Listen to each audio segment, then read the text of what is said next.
What's the secret to eco-friendly homes? One way to help stop the sea level from getting higher is to reduce our carbon footprint.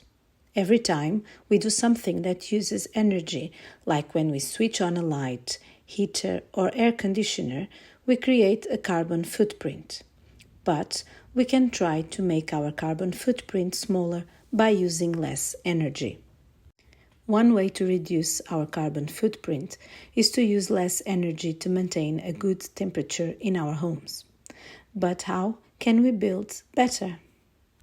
What materials can we use to maintain the temperature of a house? Shall we investigate?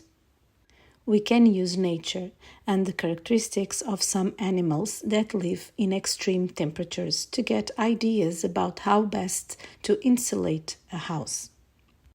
The camel in the desert can support high temperatures during the day and low temperatures at night. The fine, woolly coat insulates the body, reducing heat fluctuations. And when we are cold, what do we use? For example, a very warm woolen jumper.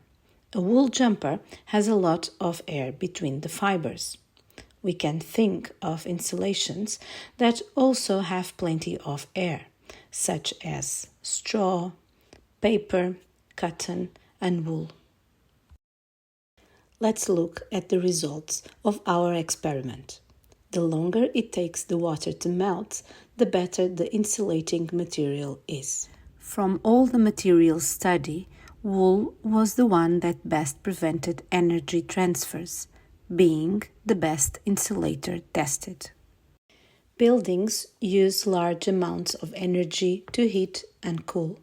We can use less energy by using good insulators to help regulate the temperature inside. After we build our house, we can paint it. What color are we going to paint it? This could be the next investigation.